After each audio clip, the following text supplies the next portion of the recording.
محترم مولانا، سب سے پہلے میں امریکہ اور کینیڈا کے مسلمانوں اور مسلم اسٹوڈنٹ ایسوسیشن کی جانب سے تہہ دل سے آپ کا شکریہ ادا کرتا ہوں کہ آپ نے ہماری دعوت کو قبول فرمایا اور ہمارے سالانہ اجتماع کے لیے یہ خصوصی انٹرویو دینا پسند فرمایا۔ یہ اللہ تعالیٰ کی عنایت و مہربانی ہے کہ شمالی امریکہ میں تحریک اسلامی کی فکر اور خصوصاً آپ کی اور اخوان مسلمون کے رہنماؤں کی تحریرات کی بنا پر تیزی کے ساتھ اسلامی اثرات پھیل رہے ہیں۔ آپ نے ناحضگی طبع کے باوجود جو وقت ہمیں دینا پسند فرمایا ہے، ہم اس کے لیے آپ کے بے انتہا مشکور ہیں۔ امریکہ میں بے شمار حضرات محض آپ کی ایک جھلک اور آپ کے چند کلمات سننے کے لیے منتظر ہیں۔ ان حضرات کی خواہشات پر ہم نے چند سوالات مرتب کیے ہیں۔ ہمیں امید ہے کہ آپ اس سلسلے میں ہمیں رہنمائی فرمائیں گے۔ قرآن کریم رسول اللہ صلی اللہ علیہ وسلم کو داعی اللہ قرار دیتا ہے۔ سیرت پاک صلی اللہ علیہ وسلم کی روشنی میں آپ ایک داعی کی کون سی اہم خصوصیات قرار فرمائیں گے؟ امریکہ میں اور کینیڈا میں جو اللہ کے بندے تحریک اسلامی کے لیے کام کر رہے ہیں، ان سب کو میری طرف سے سلام پہنچا دیجیے۔ میں زیادہ دیر تک بات نہیں کر سکتا، اس لیے مختصر طور پر آپ کے سوال کا جواب دیتا ہوں۔ قرآن کریم میں ایک آیت ہے جس میں ایک داعی کی اہم خصوصیات کو بیان کیا گیا ہے، اور وہ یہ ہے کہ من احسن قولا ممن دعا الی اللہ وعمل صالحا وقال اننی من المسلمین، یعنی اس شخص سے اچھی بات اور کس شخص کی ہوگی جس نے اللہ کی طرف بلایا، نیک عمل کیا اور کہا کہ میں مسلمان ہوں۔ اس ارشاد کی پوری اہمیت محسوس کرنے کے لیے نگاہ میں یہ بات رکھنی ضروری ہے کہ جن حالات میں یہ بات کہی گئی ہے وہ مکہ معظمہ کے حالات ہیں، جب رسول اللہ صلی اللہ علیہ وسلم اور آپ کے پیرووں پر انتہائی شدید مظالم کیے جا رہے تھے، اور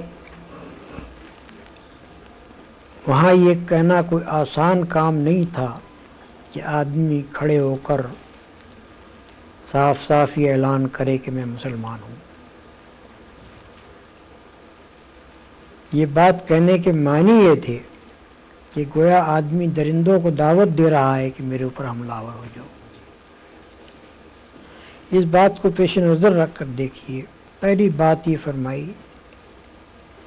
کہ بہترین قول اس شخص کا ہے جو اللہ کی طرف بلائے۔ دوسرے الفاظ میں ایک داعی حق کی خصوصیت یہ ہے کہ اس کی دعوت اللہ کی طرف ہو، کوئی دنیاوی غرض اس کے پیش نظر نہ ہو، نہ قومی، نہ وطنی، نہ خاندانی، نہ کسی قسم کی مادی غرض، کوئی دوسری غرض اس کے پیش نظر نہ ہو، خالص اللہ کی دعوت کی طرف دعوت دے۔ اور اللہ کی طرف دعوت دینے کا مطلب سیدھا سادہ یہ ہے، اگر آدمی قرآن مجید پر نگاہ رکھے، کہ اللہ کی توحید کی طرف دعوت دی جائے، اس بات کی طرف لوگوں کو دعوت دی جائے کہ کسی کی بندگی، کسی کی عبادت، کسی کی پرستش خدا کے سوا نہ کی جائے، کسی سے خوف اور طمع خدا کے سوا نہ رکھا جائے،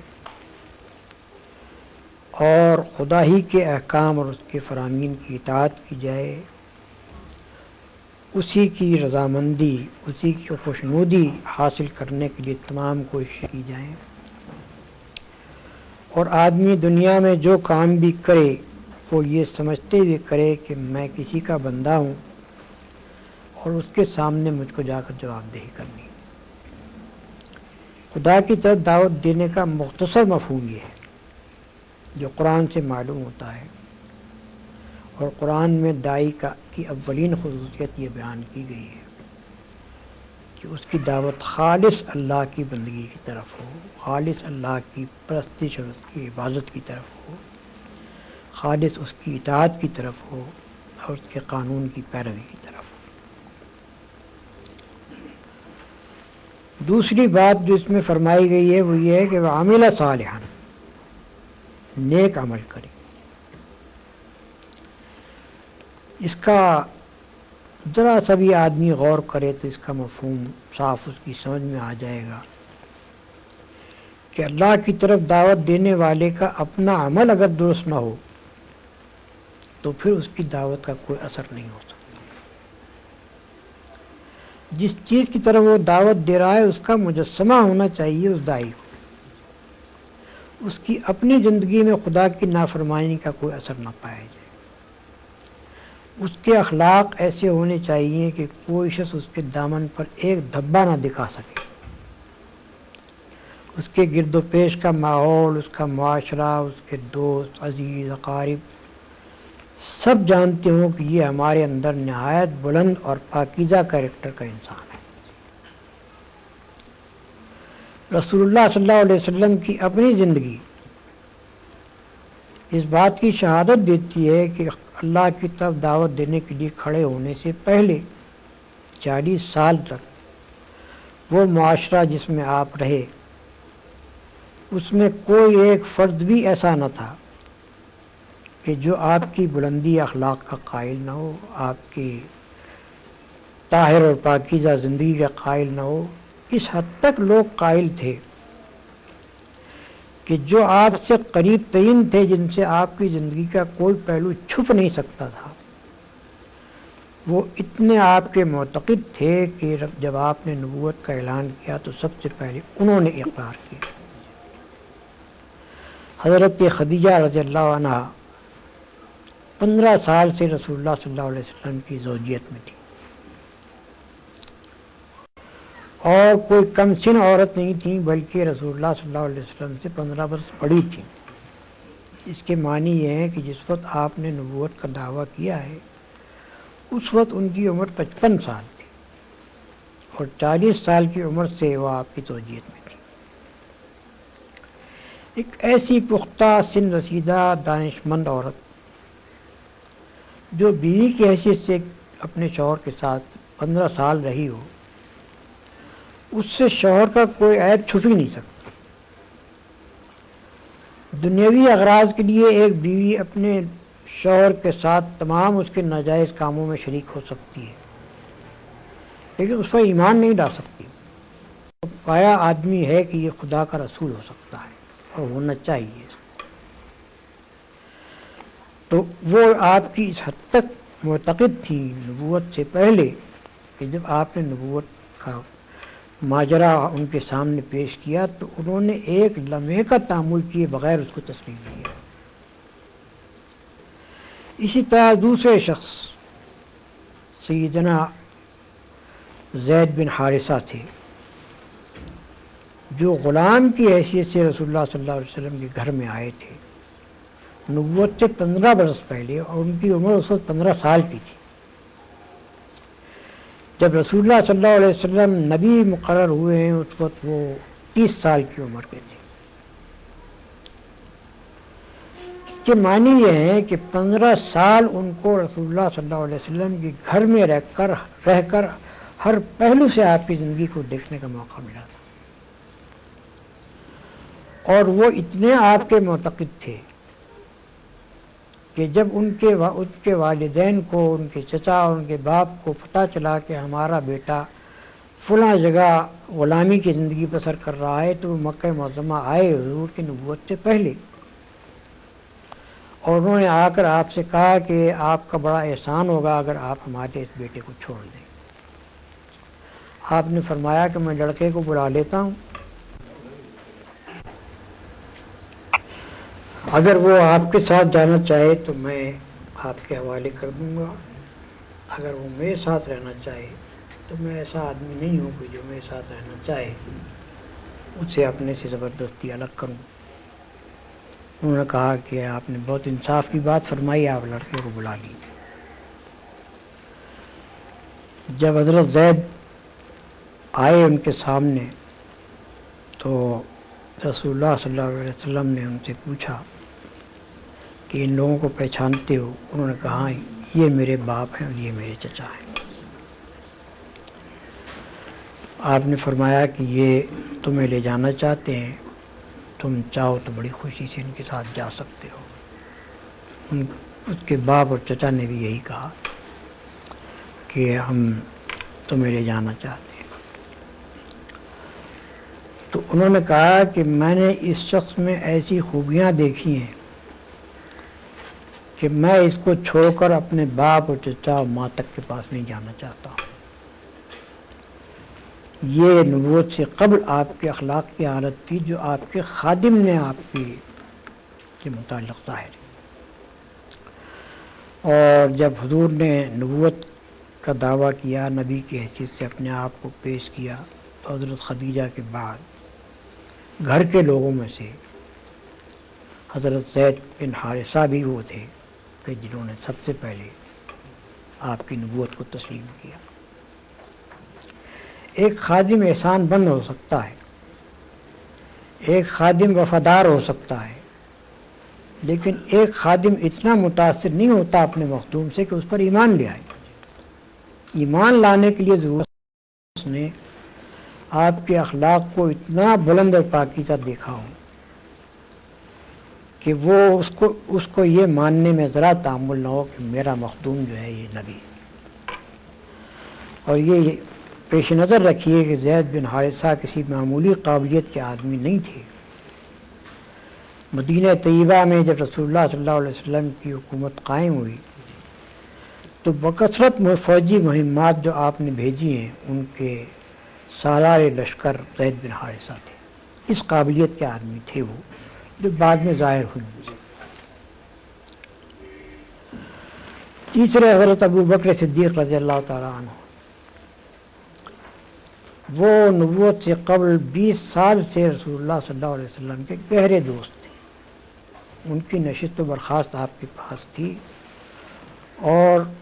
مکہ معظمہ میں سب سے زیادہ جن دو آدمیوں کی دوستی تھی ان میں سے ایک رسول اللہ صلی اللہ علیہ وسلم، حضرت ابو بکر تھے۔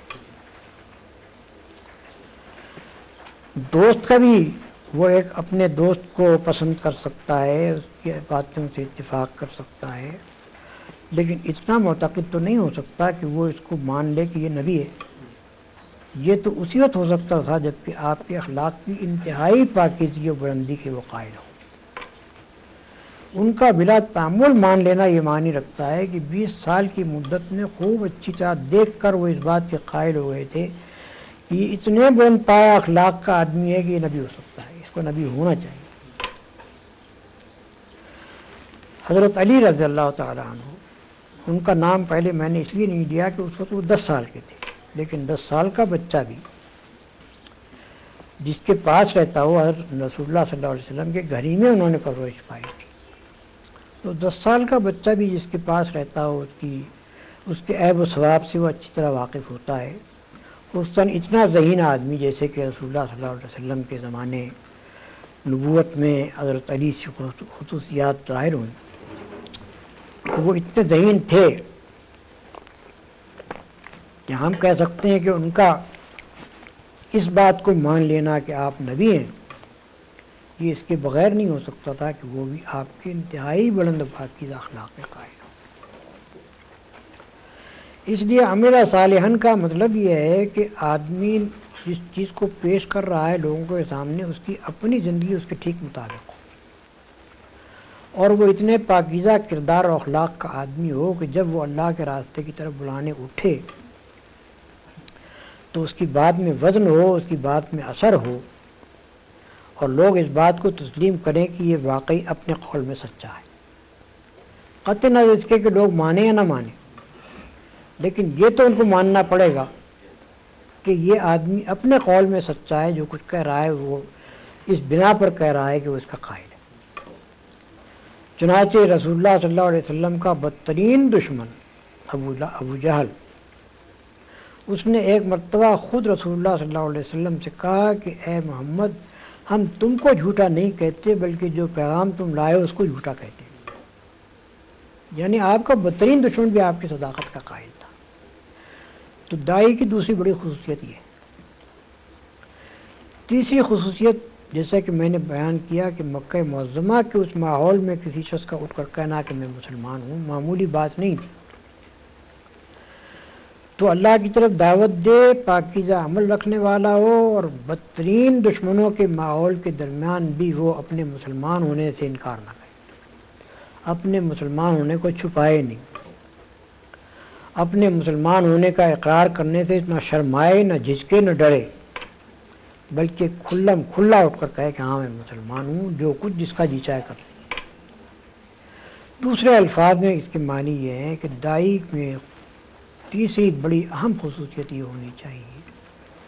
کہ وہ نہایت جری آدمی، نہایت بہادر آدمی،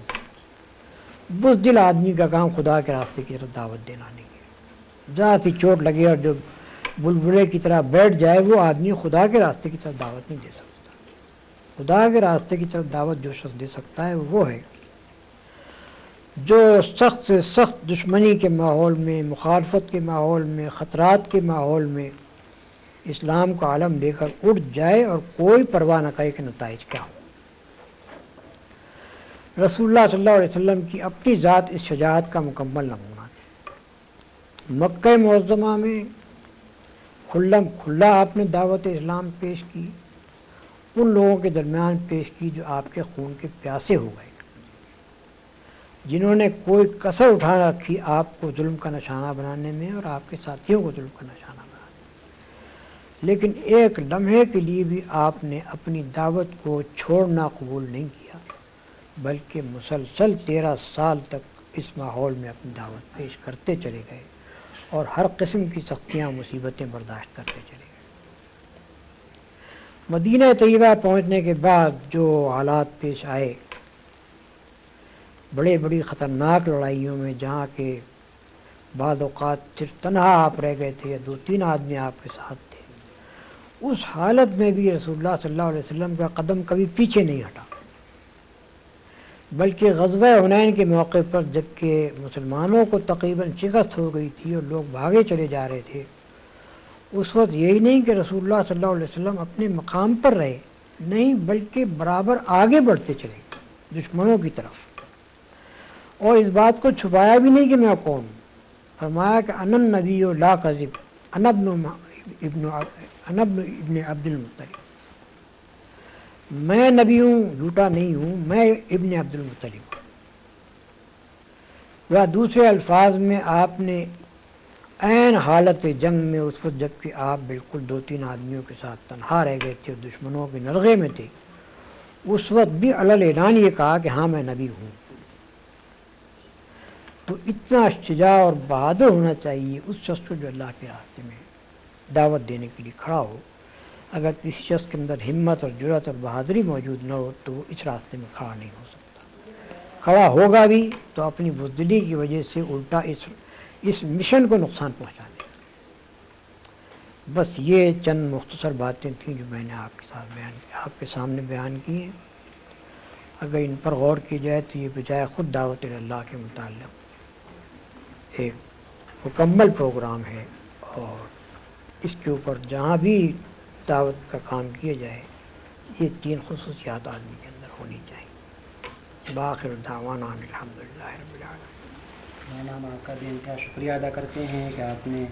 طبیعت کی ناسازی کے باوجود ہمیں چند لمحات عنایت فرمائے۔ اللہ تعالیٰ آپ کو صحت دے۔ امریکہ کینیڈا کے تمام حضرات دست بدعا ہیں کہ آپ نفاذ اسلامی کو اس ملک میں بھی اور تحریک اسلامی کو دیگر ممالک میں کامیاب ہوتے ہوئے دیکھیں۔ آمین۔ اللہ تعالیٰ ان کی دعاؤں کو قبول فرمائے اور ان کو جزا خیر دے۔ بارک اللہ۔